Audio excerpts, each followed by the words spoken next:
Welcome back. After spending 2 nights in jail, a 19-year-old has been released on bail in Rampur in Uttar Pradesh after he had uploaded a Facebook post with communal content which was wrongly attributed to the senior UP Minister Azam Khan.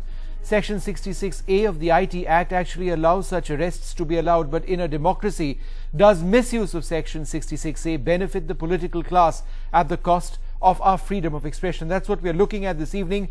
Joining us, Gaurav Bhatia, head of the legal cell of the Samajwadi Party. I'm also joined by the journalist and blogger Shivam Vij, Kamal Farooqi, former chairman of the Delhi Minorities Commission, with us, and Vikram Singh, the former Director General of Police of Uttar Pradesh, with us as well. Gaurav, let me come to you first.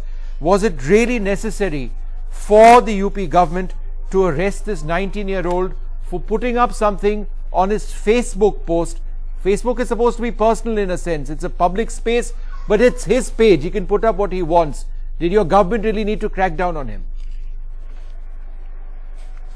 Vishnu, I would first like to place a few facts. Okay. And then come to the question that you've asked whether the arrest was necessary or not. I think after I've placed the facts, you can also look at the argument. First of all, it is not that only Section 66A of the IT Act was invoked.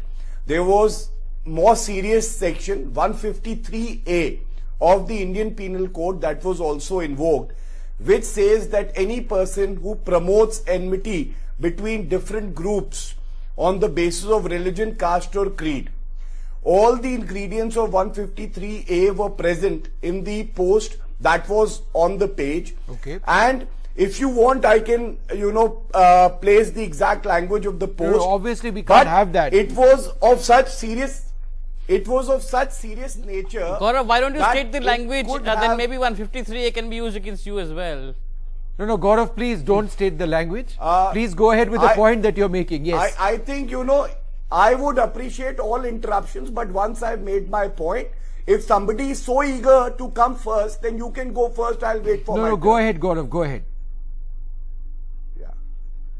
Yeah. And now, you would also remember, Vishnu, that Muzaffarnagar riots, which cost the nation 65 lives, was also triggered by a WhatsApp video which was fake, which was shot in Afghanistan, and that video, when circulated in a sensitive region, triggered the Muzaffarnagar riots. So I would just say that whatever the state did was well within the law. The ingredients of Section 153A, as I have placed, were there, and that is why this person was arrested, because he attributed a fake statement to Mr. Azam Khan and said that this statement has been made by him, whereas that statement was never made by him, and that statement clearly was divisive, it was inflammatory. Now your question was whether the person should have been arrested. If you just have to go to Twitter for no more than 5 minutes, and you will see that it is a hotbed of hatred. It is a hotbed of hatred for people of different religions, people of different nationalities, people of different orientations, anything and everything. Why did a government have to target one 19-year-old with the book? Couldn't it have been done in a better way? Was this really necessary? See, Vishnu, I will answer that. Let us first understand, misplaced sympathy can be dangerous at times. And you asked me whether the person should have been arrested or not. Yes. So the prerogative to arrest or not lies with the investigating officer and with the SHO. Now, in this case, at least, legally speaking, there was enough material which shows that Section 153A and 66A could be invoked, and that section itself permits the police to arrest. Now, on 66A, I must also point out that the Supreme Court heard this matter where the violence Gaurav, I need to go across. Has been challenged. Shivam, you disagreed with what you were saying. Go ahead.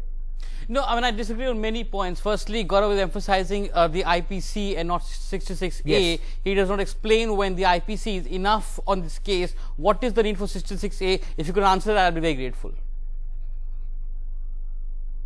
Yeah, I would say that both have to be conjointly read, but 153A itself is wide enough to cover so why whatever has been 66A? posted Why did you on need Facebook. 66A, a very broad section which the Supreme Court is currently reviewing, about which there have been guidelines? I said that too. No. Shivam, I said the same thing, that it is being reviewed by the Supreme Court, but the judgment hasn't come. But if somebody is invoking section 66A and when the ingredients are present, then at least the state government cannot be faulted. No, you see, the problem is, I don't know if 153A, etc. are cognizable offences. The problem here is that if somebody shares a Facebook post, no, here, Gaurav, hear me out. Gaurav, hear me out. 153, yeah. If somebody shares a Facebook post, it is like forwarding an email, right? It's like if Vishnu printed a pamphlet and I share it with somebody else. So you are not targeting firstly the person who's running the fake Azam Khan account, you targeted somebody who shared it. Now, if only you or Azam Khan or anybody or his media advisor or the Rampur police had merely informed Facebook using one of the buttons there that this is impersonation, then Facebook would have taken it out in a day. Okay, this happens. So, one of the problems here is just not understanding the medium. The other problem is that you have put this 19-year-old in jail overnight. Who knows, tomorrow the courts might find him not guilty. Gaurav, briefly answer that because I want to go across to my other panelists. Go ahead, Gaurav. Yeah. Now, Shivam, please understand, it wasn't a personal target against any leader. I am now placing the excerpt.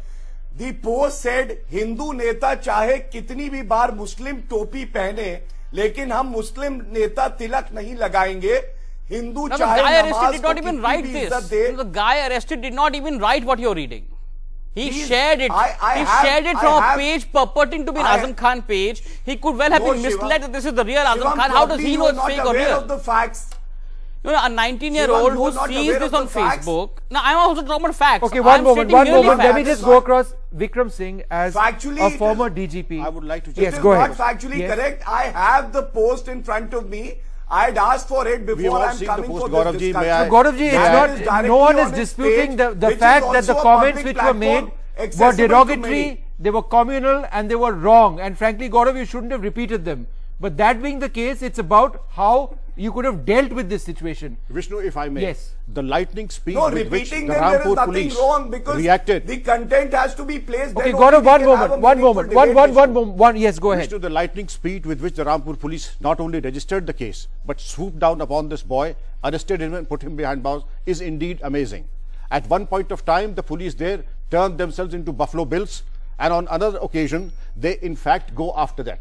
It is reported that the complainant of this case, Fasahat Ali Khan himself, has a non-bailable warrant against him. He went to the same police station. In the same police station.